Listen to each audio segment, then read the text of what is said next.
Assalamualaikum warahmatullahi wabarakatuh. Halo semuanya, perkenalkan nama saya Fatimah Nurrahma dengan NIM 2511102413006. Pada video kali ini saya akan memaparkan materi gizi mengenai intervensi spesifik yang berfokus pada sasaran ibu hamil.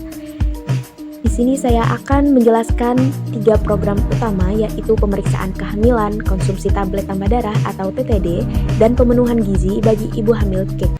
Baik, selanjutnya masuk ke slide kedua, yaitu di sini ada mengapa ibu hamil menjadi sasaran utama. Nah, jadi kenapa sih kita harus memperhatikan ibu hamil? Jadi karena stunting itu tidak terjadi tiba-tiba nih setelah anak lahir, melainkan prosesnya sudah mulai sejak janin ada di dalam kandungan, di mana masa kehamilan ini adalah bagian dari 1000 hari pertama kehidupan yang sangat krusial.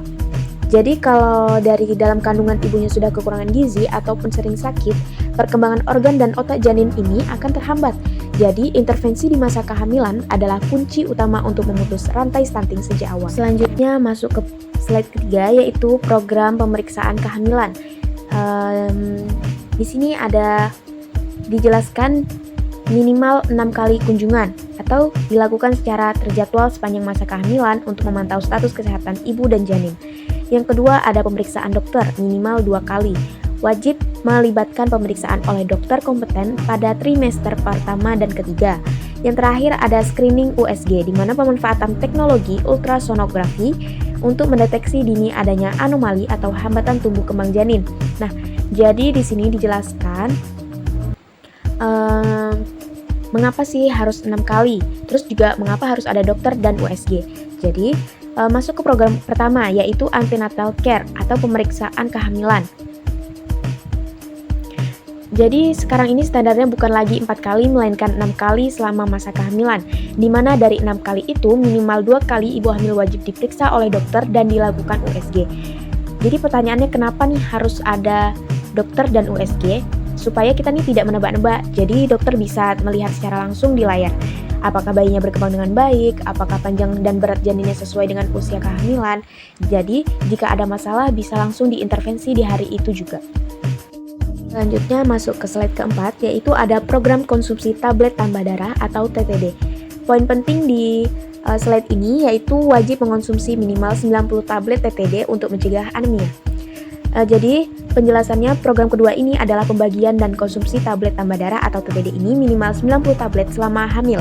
Mungkin kita nih sering dengar ibu hamil malas minum tablet tambah darah ini karena rasanya bikin mual atau amis. Nah, jadi tugas kita ini sebagai tenaga kesehatan adalah mengedukasi mereka, di mana sel darah merah itu ibarat kendaraan yang mengantarkan oksigen dan makanan dari ibu ke janin. Jadi kalau ibunya anemia atau kurang darah, janinnya juga bisa kelaparan di dalam sana. Jadi akibatnya bayi ini bisa lahir prematur atau lahir dengan berat badan rendah atau BBLR, dan anak BBLR ini resikonya sangat tinggi untuk menjadi stunting.